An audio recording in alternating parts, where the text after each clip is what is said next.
My father never introduced me as his daughter, not once. Not at church socials, not at his golf club dinners, not even at Thanksgiving when the whole extended family crowded into our house in Naperville and I was the one who spent 2 days cooking everything from scratch. He would gesture vaguely in my direction and say, "You know my son-in-law's wife," or sometimes just, "She's around." My brother, on the other hand, my brother got a speech every time. "This is my son, West Point, finance degree from Wharton. He's taking over the company next year." He was 26 when Dad started saying that. He's now 31. Dad has been saying it for 5 years. "My name is Vera. I'm 29 years old. I have a master's degree in accounting that I paid for myself with 3 part-time jobs and a scholarship I won on merit alone. I have been the one quietly managing the books for my father's logistics company, Aldgate Distribution, annual revenue pushing $40 million. Since I was 23, when his previous CFO quit and Dad said to me, half as a joke, 'You're good with numbers, right? Just hold things together until I find someone.' I held things together for 6 years. I never got the title. I never got the salary that matched the work. And I never, not once, got the introduction. My brother's name is Curtis. Curtis is charming. Curtis plays golf, tells loud stories at dinner, and once ran a go-kart business for 8 months before it folded, and Dad quietly absorbed the debt without saying a word to me about it. I found out when I was reconciling the Q3 statements and noticed $200,000 moved to an account I didn't recognize. When I asked Dad about it, he looked at me like I had accused him of something terrible. "Family takes care of family," he said. Then he walked out of the room. I understood then, the way you understand something you've actually known for years, but kept folding up small and tucking away so you could keep functioning. I was not the family he meant. There was one person who saw me clearly. My grandmother on my father's side, Gran Bia, had passed 2 years before all of this happened, and she is the reason I am standing where I am today. She was a woman who wore reading glasses on a beaded chain and kept a leather journal on her nightstand and gave everyone she loved something real, not symbolic, not a card or a piece of jewelry. Something that meant she had been paying attention. When I was 12 and struggling in school, not because I wasn't smart, but because we had just moved to a new district and I didn't know anyone, and my parents were too consumed with Curtis's travel baseball schedule to notice I hadn't made a single friend. Gran Bia drove 40 minutes to take me to the public library every Saturday for a year. She sat across from me at a wide wooden table while I read, and she read too, and she never once made me feel like I was an obligation. Afterward, we would stop for pie at a diner on Route 59, and she would ask me what I thought about things, not what I felt, what I thought. Nobody else ever asked me that. She told me once, cutting into a slice of apple pie, "You're the kind of person who holds everything together while everyone else takes credit for the building still standing. I hope one day you get to stand in the building you built and know it's yours." I thought about that sentence a lot over the years. I wrote it in my planner. I wrote it on a Post-it note stuck to my laptop. It was the kind of sentence that felt like a promise you hadn't been given yet. Gran Bea died on a Tuesday in March. She had a stroke in her sleep and was gone before the paramedics arrived. I drove to the hospital alone because my mother was at a spa weekend in Scottsdale and my father and Curtis were at some conference in Dallas that apparently could not be interrupted. I sat in a waiting room chair under fluorescent lights, and I held her hand until they told me she was gone, and I drove home, and I made myself a pot of coffee, and I sat at my kitchen table until the sun came up. At her funeral, my father gave a eulogy that lasted 4 minutes and was mostly about himself. He did not ask me to speak. The company anniversary party was my father's idea of a milestone. Aldgate Distribution was turning 30 years old, and Dad decided to rent out the private event space at Galena Park in Geneva, Illinois, a venue that costs roughly $18,000 for the night, and invite every client, investor, and business contact he had accumulated over 3 decades. It was, in the clearest possible terms, a performance, A look at what I built, delivered to an audience of 140 people over a 4-course dinner. I organized it, every detail. I selected the caterer, negotiated the venue contract, managed the invitations, coordinated with the AV company, and created the presentation deck that would play on loop behind the podium all evening. I did this on top of my actual job, working until 11 most nights for 6 weeks. Nobody asked me to. Nobody thanked me either. It was just understood. The way a lot of things in our family were just understood. That this was what I was there for. The evening of the party, I wore a navy dress I had bought on clearance because I had not had time to shop properly. I arrived 90 minutes early to walk the venue, confirm the seating, and make sure the AV setup was working. When my father arrived, he walked in, looked around approvingly, and said to Curtis, who had arrived 30 seconds behind him, "Looks good, son. You cleaned up well." Curtis had not done a single thing. I watched my brother accept the compliment with the easy smile of someone who had never been told he didn't deserve things, and I went and stood near the back of the room and told myself to breathe. The dinner was fine. The food was good. The presentations ran smoothly because I had triple-checked everything. People laughed at the right moments. My father worked the room with the confidence of a man who genuinely believed the story he was telling about himself, which I suppose is its own kind of talent. At 9:30, he took the podium for his remarks. I had written parts of those remarks. I had sent him a draft 2 weeks earlier with suggested talking points about the company's growth, the team's contributions, a few lines about legacy. He had used some of them. He did not mention me. What he did mention, at the 20-minute mark of a 25-minute speech, was Curtis. He talked about passing the torch. He talked about the next generation of leadership. He talked about his confidence in his son's ability to take Aldgate into the next 30 years. And then, to a room full of applause, he announced that he was formally naming Curtis as CEO and majority shareholder, effective the first of the coming year. $40 million. The house in Lakes Forest that serves as company collateral, the commercial fleet, the client contracts I had personally renegotiated to double their value 18 months ago. All of it. I stood at the back of the room and did not move. I did not clap. I did not cry. I had the strange, dissociated feeling of watching something happen to a person I used to be, from very far away. The applause went on. My father and Curtis embraced at the podium. My mother dabbed at her eyes with a cocktail napkin. Nobody looked for me.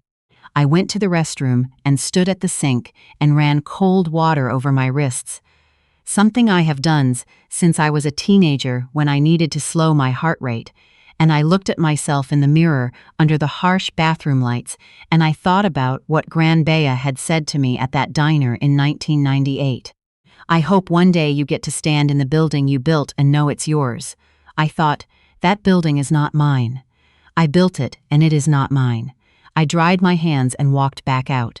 There was a man standing near the entrance to the hall, just inside the door, holding a slim leather portfolio and looking at a piece of paper. He was about 60, trim, in a dark gray suit that did not match the cocktail party casualness of everyone else in the room. He looked like someone who had arrived not to attend a party but to conduct business. He looked up when I walked past and he said, "Excuse me, are you Vera Aldgate?"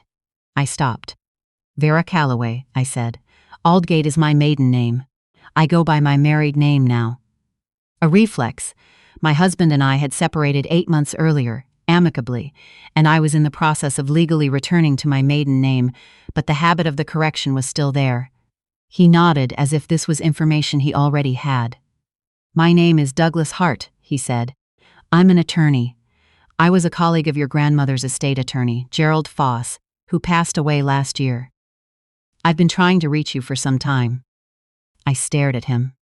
"What do you mean, reach me?" "Through your father's office initially," he said, with a measured calm that told me this part of the conversation was not going to be comfortable. "And then directly, via your listed address. The letters were not responded to. I had not received any letters. I told him this." He nodded again, unsurprised. He held out the portfolio. Your grandmother, Beatrice Aldgate, left a separate estate document outside of the family will. It was structured as a revocable trust and was not filed with the primary probate proceedings. Mr. Foss's office attempted to contact you twice following her death. When contact was not established within the standard period, the trust entered a holding status. It was transferred to my firm earlier this year for resolution. I took the portfolio. My hands were very steady, which surprised me. "What's in the trust?" I said. "The original land deed to the Aldgate property in McHenry County," he said. 42 acres purchased by your grandmother in 1987, 3 years before the company was formally incorporated. The company's physical operations, 2 of its 3 warehouse facilities, are built on that land. Your grandmother retained the deed in her personal name throughout her marriage. It was never transferred to your father's ownership. I heard the applause from inside the hall. Someone was making a toast. "She left it to me," I said. "It was not a question." "She left it to you," Douglas Hart confirmed, "in a trust that becomes fully active upon your signature and the filing of the relevant documents." Along with a letter she wrote in 2019. He opened the portfolio and withdrew a sealed envelope. My name was on it in Granbia's handwriting, the careful, upright cursive she used for everything she considered important. I did not open it there. I held it against my chest, and I stood in the entryway of that event hall with the noise of my family's celebration drifting out behind me, and I felt something shift in the center of my chest. Not triumph. Not yet. Something quieter. Something that felt like finally. I opened the letter in my car, parked in the venue lot, the engine off and the windows starting to fog. "Vera, if you're reading this, it means Gerald has found you and things have gone more or less the way I expected they might. I am sorry you had to wait for it. I tried to set things in motion so you wouldn't have to wait long. I want to tell you something I should have said more plainly when I was alive.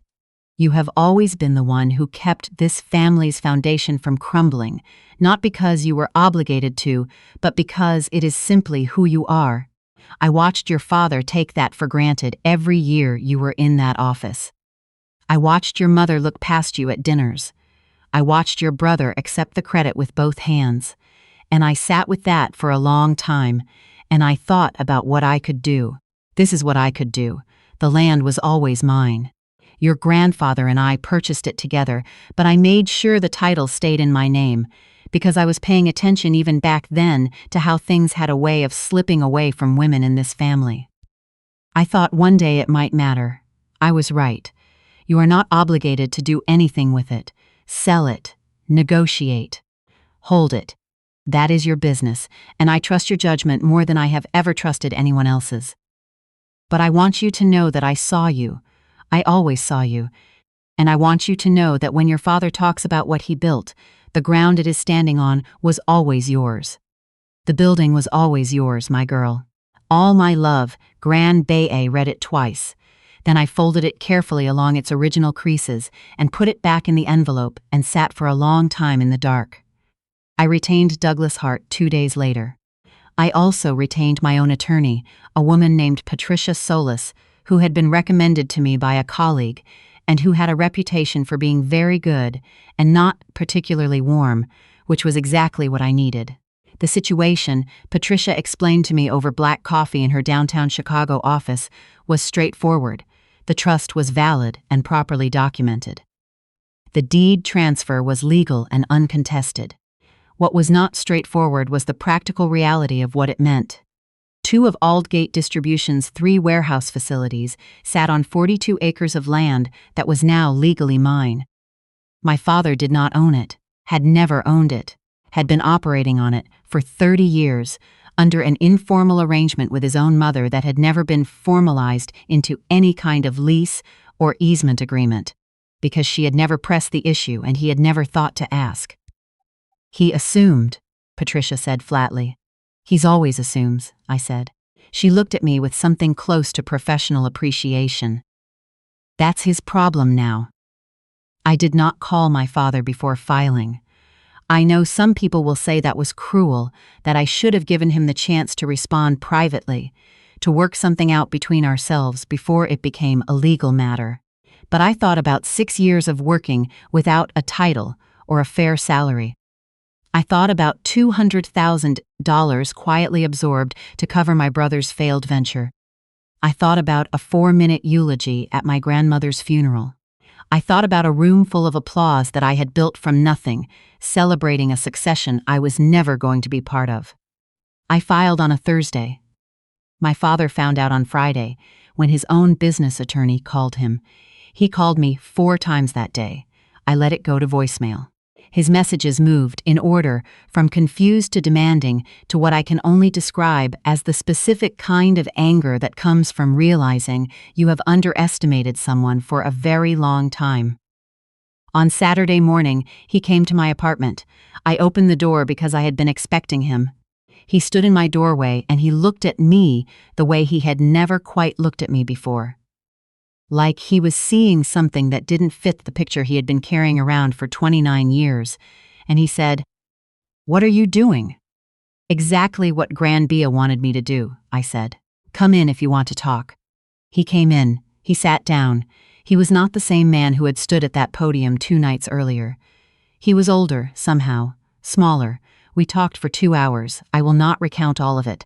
Some of it was painful in the way that conversations between fathers and daughters who have never actually spoken the truth to each other are painful. He said things that were hard to hear. I said things I had been holding for years. Neither of us cried, which is very on brand for our family. At the end of it, he asked me what I wanted. I told him I wanted what I had always been worth: a formal role, a fair equity stake, a seat at the table with my name on it. Not my son-in-law's wife, not she's around, my name. Vera Aldgate, on the company she had helped build, on a business card and an org chart and a contract that was reviewed by lawyers on both sides. He was quiet for a long time. "You should have asked," he said. "I shouldn't have had to," I said. Another silence. Outside my window, Chicago moved around us, indifferent and steady. "Okay," he said. It took 4 months to negotiate. Patricia Solis was worth every cent of her not inexpensive hourly rate. What we arrived at was this: the land remained in my name, transferred to an LLC I controlled, and leased to Aldgate Distribution at a fair market rate with a 10-year renewable agreement. In exchange, I received a 15% equity stake, the title of Chief Financial Officer with a salary that reflected 6 years of back market rate, and a seat on the board of directors. Curtis remained in the CEO role because, honestly, I didn't want it. I have never wanted to manage people or press flesh at client dinners or give speeches at anniversary parties. What I want is to know that the numbers are right and the foundation is solid, and that when someone asks who keeps this company standing, the answer is no longer implied by silence. My name is on the door now, Vera Aldgate, CFO. On the website, on the company letterhead, in the email footer. My father introduced me at the next client dinner as my daughter, Vera, who runs our financial operations. He said it to 3 different people. I counted. It wasn't everything. It wasn't an apology for every dinner where I was invisible, or for every time he looked past me to compliment my brother, or for a eulogy that erased the woman who saw me most clearly. You don't get those things back. You don't get to have the version of your father who noticed you when it would have cost him nothing. That version doesn't exist, but Granbia was right. The ground was always mine. And sometimes that's enough. Knowing that the thing you built is actually standing on something solid. Something no one can take away without your permission. Something an old woman with reading glasses on a beaded chain held onto for 30 years and kept safe until you were ready to receive it. I still have the letter. It's in my desk drawer at the office, in the envelope with my name in her handwriting. Some mornings, when I get in early and the floor is quiet and the city outside the window is still gray and half lit, I open the drawer and I don't read it. I've memorized it by now, but I just know it's there. That's the building, I think. That's what it feels like to stand in it.